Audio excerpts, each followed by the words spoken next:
But since it was asked in Psalm 46, I just thought, why not discuss the whole psalm? And then the question will be answered in the process. So we do want to study Psalm 46 this evening. And the question that was asked about it was, in verse 4, what does this city represent? The church or heaven? The short answer is neither.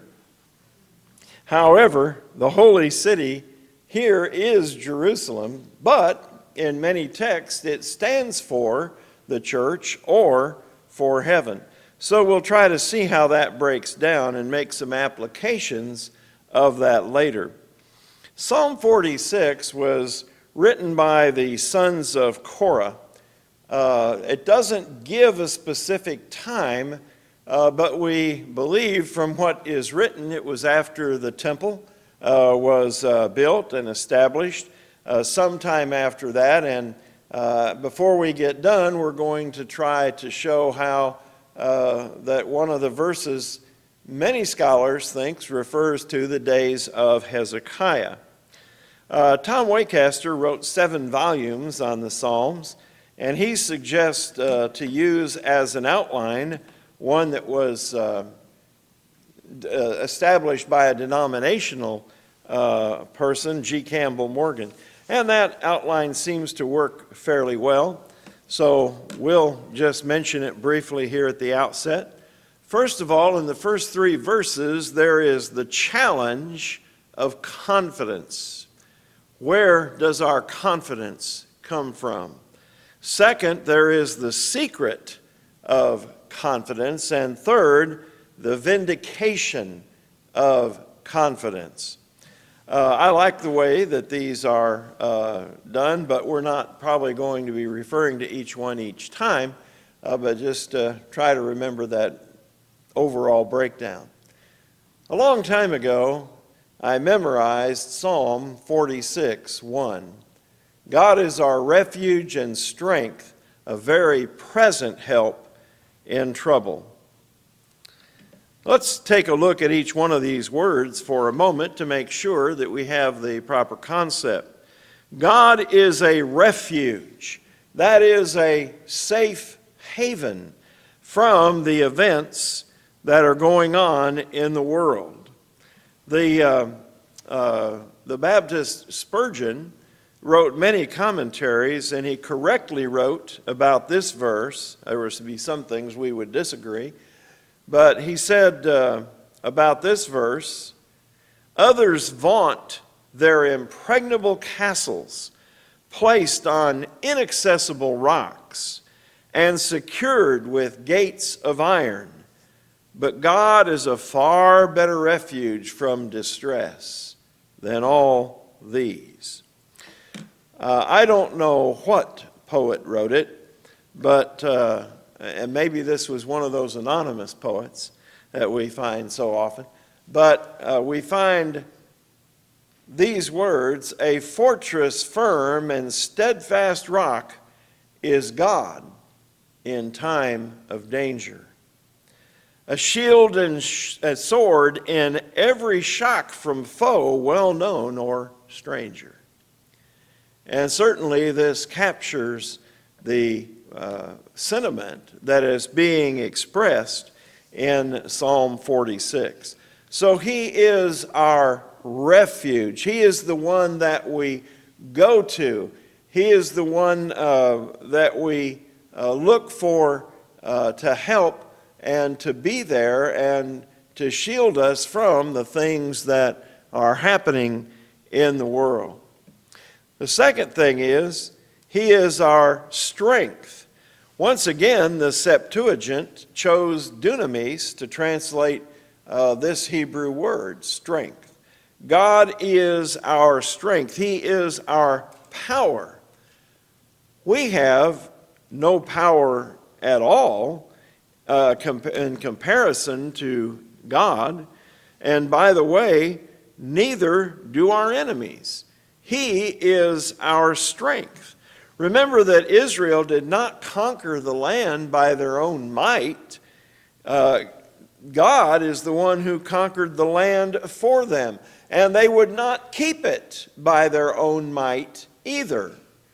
And sometimes God had to impress this point upon his people because they got to thinking, due to their great success, that it had something to do with them. But no, it was God's doing. They would have never dwelt in Canaan if God had not conquered the land for them.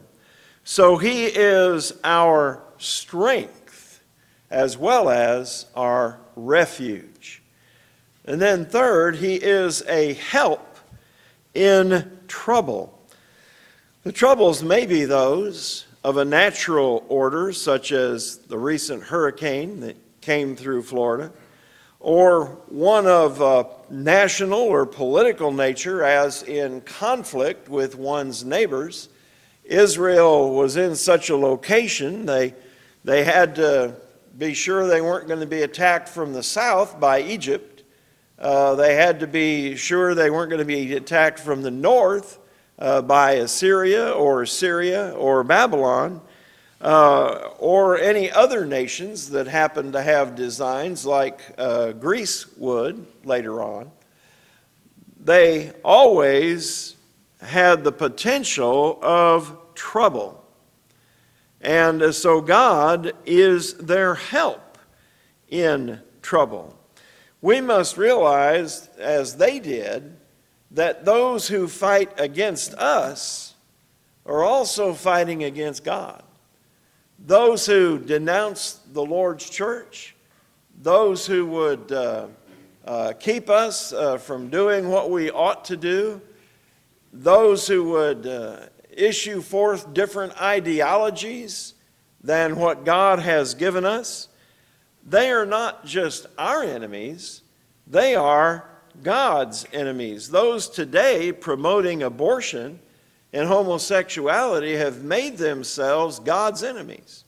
We ought to get into the habit of looking at those who are pro these things, pro Planned Parenthood, pro abortion, pro homosexuality, and in our minds, right underneath their faces, enemy of God, because that's what they are. But we are not afraid of them because God is our help. So he always fights against those who oppose him. And so that's what we need to realize, that we're not like Israel as the church. We're not worried about this nation and that nation coming and conquering us. But we are worried about conflicts with the world. We are worried about conflicts with secular humanism. We are worried about conflicts with worldliness. God is our help in dealing with all of those things. Now, you may have noticed I left out a word. God is not only a help, he is a present help. We may not always see what the Almighty in his providence is doing, but you can rely on the fact that he is not asleep and he is watching out for our good. And as we talked about this morning, God spared not the angels who sinned, the world that was destroyed by water, the communities of Sodom and Gomorrah, Admah and Zebulun. People may think that false teachers are not going to be punished, but they are. That's Peter's point in what we were talking about this morning. He is a present help. And so he will be doing something concerning these matters. So all of verse 1 remains true, even with the earth changes in the earth. But let's read verses 2 and 3. Therefore we will not fear, though the earth be removed, and though the mountains be carried into the midst of the sea, though its waters roar and be troubled, though the mountains shake with its swelling.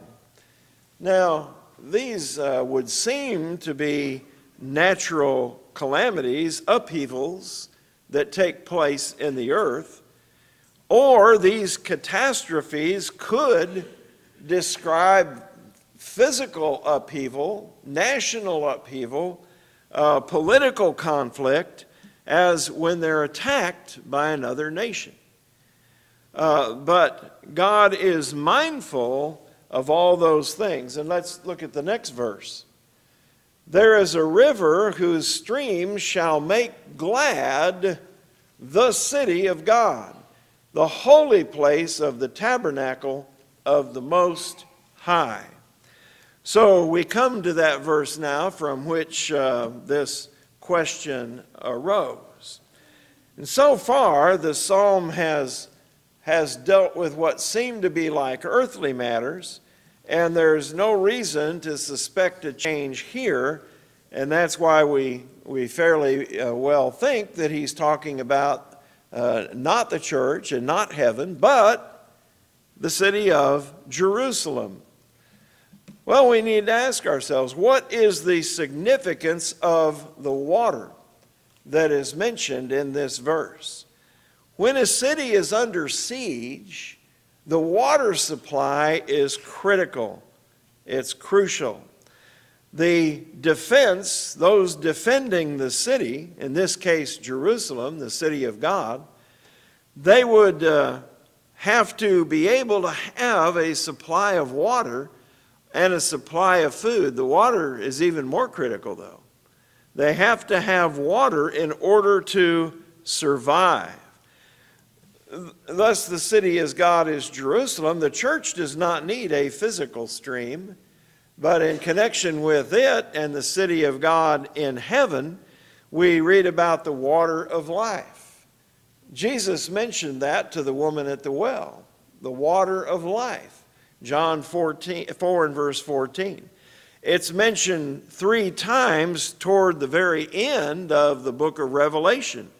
The water of life flowing from the throne of God. Chapter 21:6, 22:1, and verse 17. So there is a stream in heaven, but it will be a spiritual stream, and there will not be any assaults made upon the city of God. This is something that they had to worry about in Jerusalem, but I don't read anywhere in the scriptures where anybody's going to try to assault heaven. All of those who would do so have been judged and have been cast into the lake of fire. That lake of fire is described in Revelation 20, verse 10. We read that this morning. And all of these other verses are from Revelation 21:6 and chapter 22.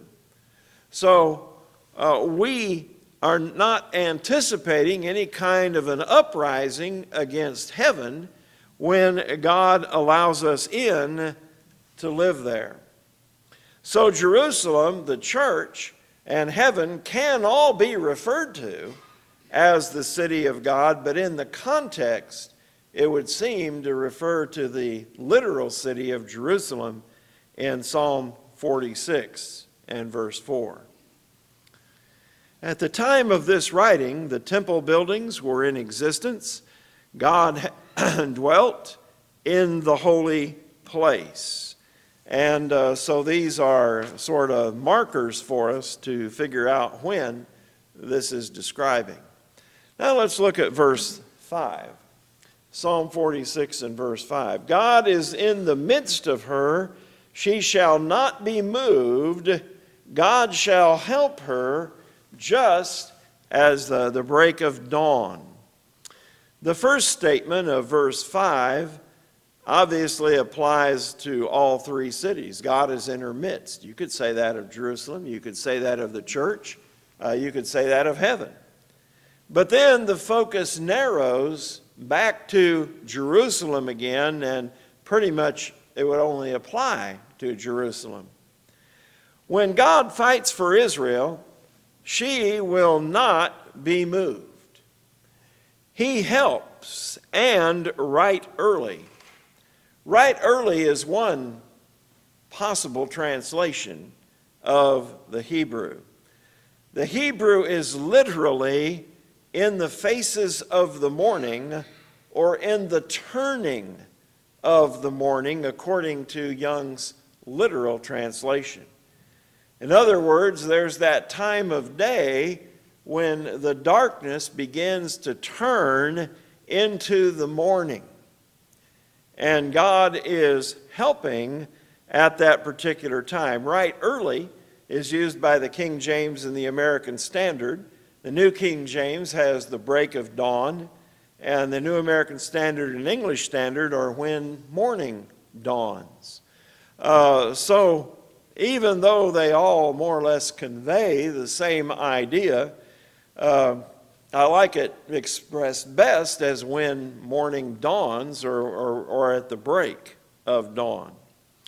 Now this phrase is tied in with Isaiah chapter 37 and verse 36 by most scholars, which makes this very interesting because it's not all that clear from reading this, but let's look at Isaiah 37 and 36 and you'll see why it's tied in.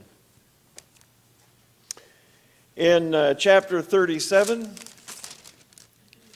and verse 36, "Then the angel of the Lord went out and killed in the camp of the Assyrians 185,000.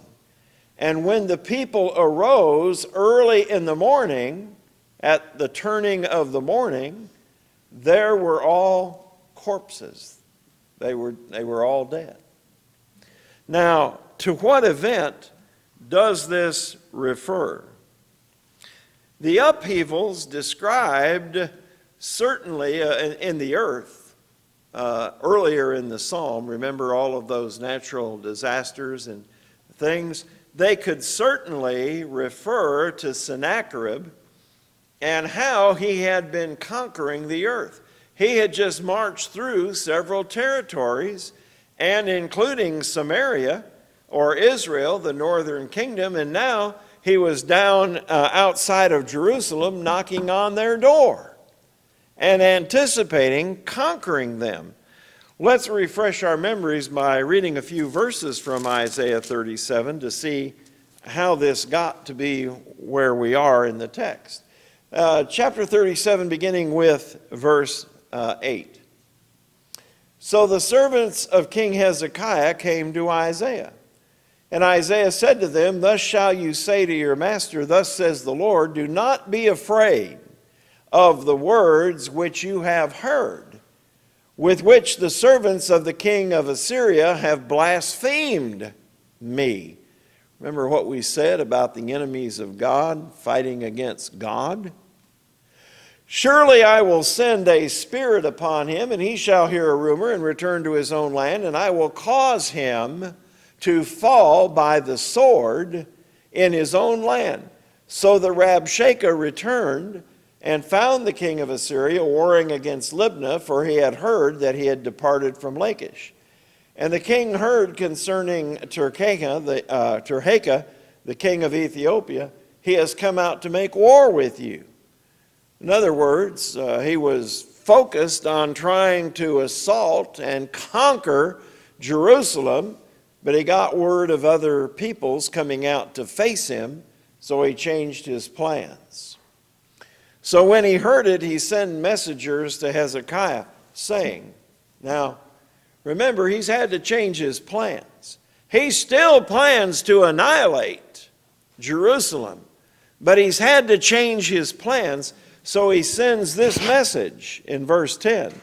"Thus shall you say to Hezekiah, king of Judah, saying, do not let your God in whom you trust deceive you, saying, Jerusalem will not be given into the hand of the king of Assyria.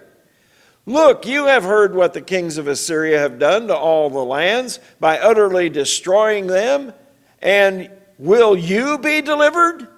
Have the gods of the nations delivered those whom my fathers have destroyed, Gozan and Haran and Rezeph, and the people of Eden who were in Telassar? Where is the king of Hamath, the king of Arpad, and the king of the city of Sepharvaim, Hena, and Ivah?" Well, he's right. as far as past history goes. They had conquered all of those people. They had shaken up the earth. They had swallowed all of these nations. That much was exactly true. But their boast about conquering Jerusalem, that was not going to come about, because they had made themselves enemies of God. And Hezekiah, verse 14, received the letter from the hand of the messengers and read it.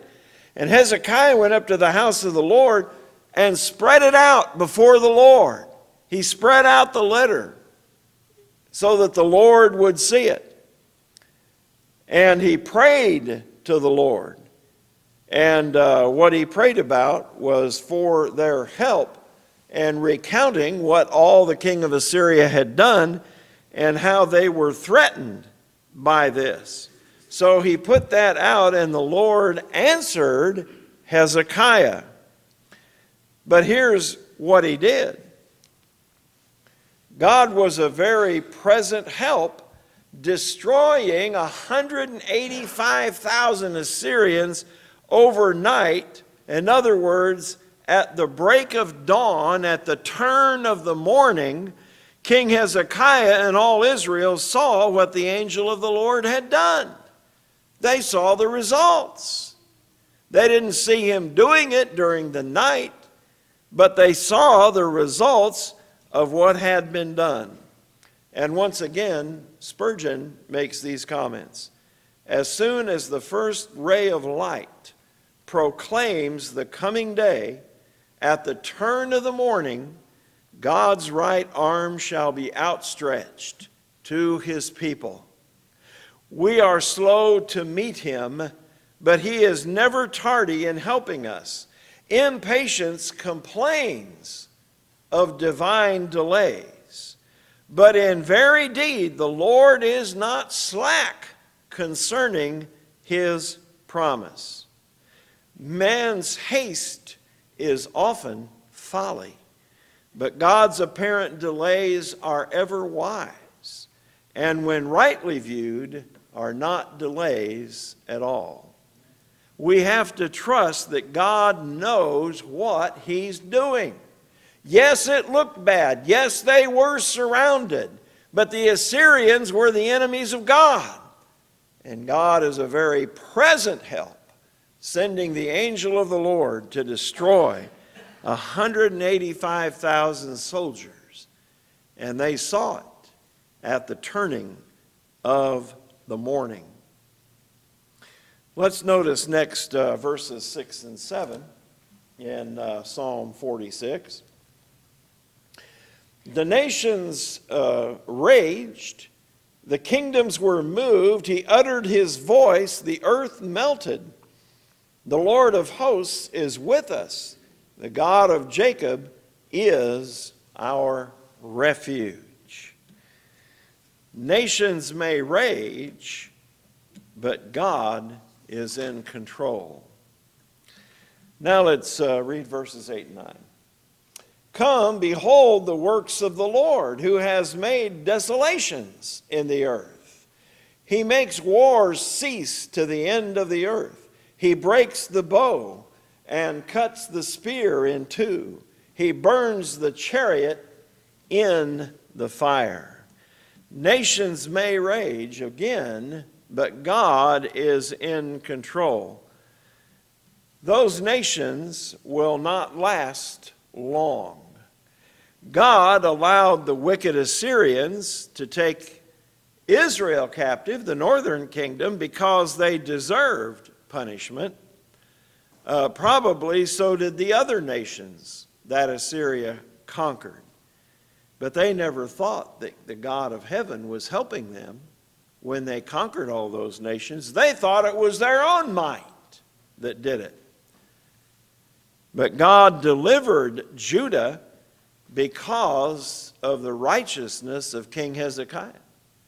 Because remember, King Hezekiah had instituted all of those reforms and tried to restore the nation to what God had designed it for in the first place. So God takes care of nations that are in opposition to him. They will not last long. Probably there were many bonfires on that morning where they saw all of the dead soldiers. Imagine 185,000 dead soldiers. They probably had to gather them together, burn all of the bodies, the spears, the arrows, the shields, the chariots. Notice that God did not just take care of them in secret, but all could see the results of what he had done, thus proving he is our refuge and our power or strength and a very present help in trouble. Now let's notice the last two verses, verses 10 and 11. Be still and know that I am God. I will be exalted among the nations. I will be exalted in the earth. The Lord of hosts is with us. The God of Jacob is our refuge. So I am your refuge. I am your strength. Be still and know that I am God. Who else could have achieved such a victory for the nation of Israel except God? Who could have done this? How could this have happened? It would not have happened except God is a very present help in time of trouble. God will be in utter control of heaven. All enemies will have been defeated at that time. He is our eternal refuge, and we will enjoy the spiritual, heavenly city of God just as much as, or more, than the Israelites enjoyed Jerusalem, especially as God saved them. When you leave this earth, where will you be going? That's a sobering question, but one we need to all answer. There are only two options: heaven or hell. What will be your final destination? It will be heaven if God has been your refuge and strength in your present help. But if not, if you have relied upon the wisdom of men, if you have relied upon college professors and culture and society and the wisdom of this earth, you won't be going to heaven. So which is the appropriate decision? Which is the right decision? If we can help you make that right decision this evening, let us know. If you're ready to repent of your sins and be buried with Christ in baptism, we're ready to help you. If you're already his child, but maybe you've kind of blurred the lines between these two places. They're not blurred in the scriptures. They may be blurred in your mind. But there is a broad way and a narrow way. And we encourage you to stay on the narrow way. If we can help you, let us know while we stand and while we